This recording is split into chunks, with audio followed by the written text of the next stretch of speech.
Hello lovely people, welcome back.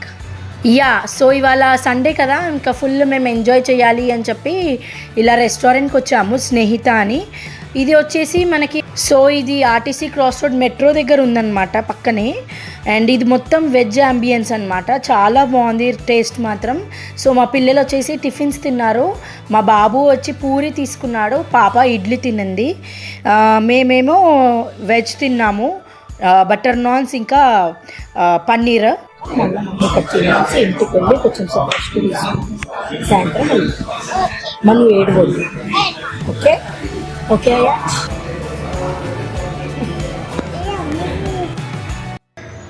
అలా మా lunch అయితే అయిపోయింది స్నేహిత రెస్టారెంట్లో. యాక్చువల్లీ నేను లంగావుని ఎందుకు వేసుకున్నానంటే, మేము గుడికి వెళ్దాం అనుకున్నాం మార్నింగ్, మా బాబుకి అక్షరాభ్యాసం చేపిద్దామని చెప్పి. 10:30కి గుడికి వెళ్తే వాళ్ళు ఆల్రెడీ అయిపోయింది, కంప్లీట్ అయిపోయింది బ్యాచెస్. ఈవినింగ్ అలా రమ్మని చెప్పారు 6కి అలా. ఇంకా సరే ఇంటికి ఎందుకు వెళ్ళడం అని చెప్పి మేము తినేటప్పుడే మేము ప్లాన్ చేసుకున్నాము మూవీకి వెళ్ళాలి అని చెప్పి. ఆల్రెడీ ట్రెడిషనల్లో ఉన్నాం కాబట్టి ఏదైనా మంచి దేవుడి మూవీ చూద్దాము డివోషనల్ కానీ మేము నాగబంధం మూవీకి అయితే వెళ్ళాము. మేము ఓడియన్ థియేటర్కి వచ్చాము, ఇక్కడ స్నేహిత రెస్టారెంట్కి నియర్ బై ఇది కూడా.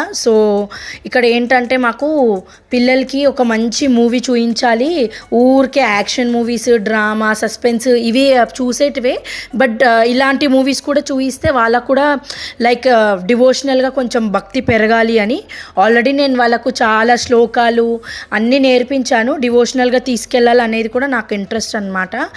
ఇలా మేము మాల్ లోపలికి ఎంటర్ అయ్యాక యాక్చువల్లీ నాకు కొంచెం ఎబ్బెట్గా అనిపించింది ఇలా లంగావోణిలో రావడం. థియేటర్కి ఫస్ట్ టైం ఇలా వచ్చాను, ఎప్పుడు నార్మల్గా మోడర్న్ డ్రెస్సెస్ వేసుకుంటూ ఉంటాను. అయితే ఇక్కడ అందరు నన్ను చూసే వరకే నాకు ఎలాగో అన్కంఫర్టబుల్గా అనిపించింది, బట్ ఇది వచ్చేసి నేను డివోషనల్ మూవీ కాబట్టి నాకు కొంచెం హ్యాపీ కూడా ఉంది ఇలాంటి మూవీస్కి ఇలా రావడం అని. అలా మేము పైకి వెళ్ళాము, థియేటర్ పైకి.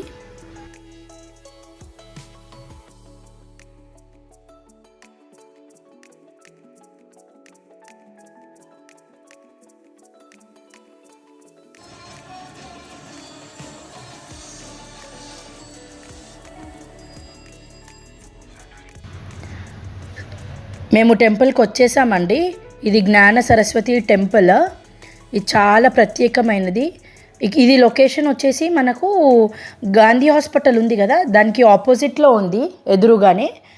ఈ టెంపుల్ మెయిన్లీ పిల్లల కోసం అనమాట, అక్షరాభ్యాసం కోసము, బాగా చదువుకోవడానికి, వాళ్ళు ముందు బాగా పెద్ద ప్రయోజకులు కావడానికి అని చేస్తారు ఇక్కడ. మనకు హైదరాబాద్లో ఉండే వాళ్ళకి ఇది చాలా దగ్గర అనమాట, సరౌండింగ్స్లో ఉండే వాళ్ళకి. ఈ టెంపుల్ ఒకసారి తప్పకుండా వచ్చి దర్శించుకోండి మీరు. ఇప్పుడు నేను మీకు ఈ గుడి యొక్క ప్రాముఖ్యత లైక్ స్పెషల్ ఏంటి అనేది చెప్తాను. ప్రత్యేకత ఏంటంటే, ఈ శ్రీ సరస్వతి దేవాలయము ఒక శృంగేరి శారద పీఠం ఇది. అయితే ఇది గురు పరంపరతో అనుబంధం కలిగి ఉన్న గుడి ఇది. ఇక్కడ ఇది అత్యంత ప్రాచీనమైన సాంప్రదాయాలలో ఒక టెంపుల్ ఇది. అయితే ఇక్కడ ఏంటి, మన అందరికీ తెలుసు కదా, భారతీ తీర్థ మహాస్వామి వారు. అయితే వారు జగద్గురు, వారు ఎన్నో వేదాలు, ఉపనిషత్తులు, అద్వైత వేదాంత బోధనతో కోట్లాది భక్తులకు ఆధ్యాత్మిక మార్గదర్శకులుగా నిలిచారు, అది అందరికి తెలిసిందే కదా. వారి శిష్యుడైన జగద్గురు శ్రీ శ్రీ విధుశేఖర భారతి మహాస్వామి వారు అయితే వారు ఏంటంటే చిన్న వయసులోనే చాలా వేదాలు, శాస్త్రాలు, సంస్కృతంలో విశేష పాండిత్యం సంపాదించినారు. అయితే తన గురువైన శ్రీ భారత తీర్థ మహాస్వామి వారి వద్ద ఎన్నో సంవత్సరాలు విద్యను అభ్యసించారు, ఎంతో ట్రైనింగ్ తీసుకున్నారు, ఎన్నో ఇయర్స్. వారి ఆశీస్సులతో ఈ శృంగేరి శారద పీఠానికి వారసుడిగా నియమితులయ్యారు. అట్లా వారసుడిగా ఈ టెంపుల్కి నిర్ణయించబడ్డారు. ప్రస్తుతము ఈ గురు పరంపరను కొనసాగిస్తూ ధర్మ ప్రచారం, వేద విద్యాభివృద్ధి, భారతీయ సంస్కృతిని పరిరక్షణ కోసం నిరంతరం సేవలు అందిస్తూనే ఉన్నారు ఈ శిష్యుడు. అదే పవిత్రమైన గురు పరంపరతో ఆశీస్సులతో ఈ ఆలయం కూడా ప్రతిరోజు నిత్యం పూజలు జరుగుతాయి, హోమాలు, అక్షరాభ్యాసము, ఇలాంటి కార్యక్రమాలు ఎన్నో జరుగుతాయి. చాలామంది ఎంతో భక్తి శ్రద్ధలతో ఇవన్నీ నిర్వహిస్తారనమాట. సో మెయిన్గా మనకు విద్యకు అధిష్టాన దేవత ఎవరు? సరస్వతి అమ్మవారే కదా. సో సాక్షాత్తు అమ్మవారి సాక్షిగా మా బాబుకి అక్షరాభ్యాసం జరిగించడం చాలా చాలా ఎంతో హ్యాపీగా ఉంది. నేను ఎంతో అదృష్టంగా భావిస్తున్నాను. ఆ అమ్మవారి కృపా దయతో, మన గురువుల దయతో, వాళ్ళ ఆశీస్సులతో మా బాబుకి విద్యలో, సంస్కారంలో, జీవితంలో ఉన్నత శిఖరాలు చేరాలని నేను చాలా మనస్ఫూర్తిగా ప్రార్థించాను.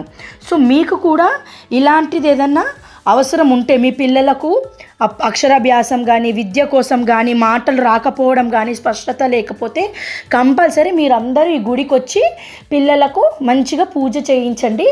చాలా విశిష్టమైన ఫలితాలు మనకు వస్తాయి. ఓకేనా అండి? అయితే ఇక్కడ మేము అక్షరాభ్యాసం చేయించాం కదండి. ఇక్కడ మాకు పూజ చేసినందుకు 1000 రూపీస్ అయింది. అండ్ పూజ సామాగ్రి కూడా అక్కడే తీసుకున్నాము, అదొక 250 రూపీస్ అయ్యింది. బట్ పూజ మాత్రం చాలా బాగా జరిగింది.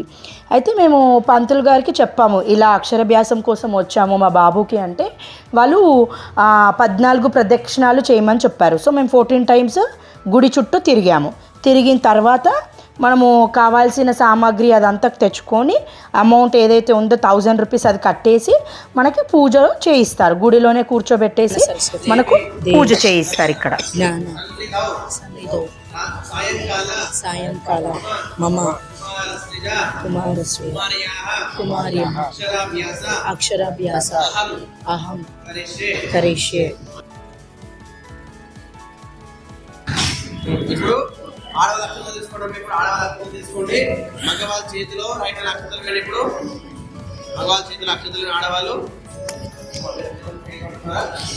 అనుకోండి.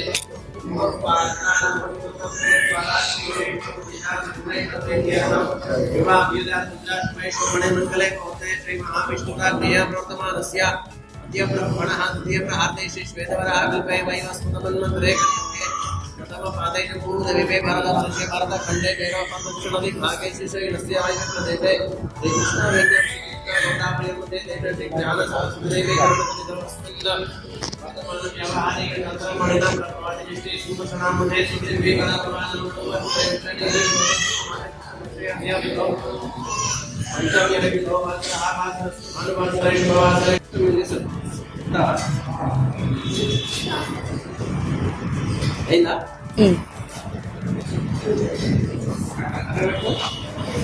సో మేము పూజ కావాల్సినవన్నీ ఇట్లా చేసుకున్నాము, అరేంజ్ చేసుకున్నాము. ఇదంతా పంతులు గారు స్టెప్ బై స్టెప్ చెప్తారండి, మీరేమి వర్రీ అవ్వకండి.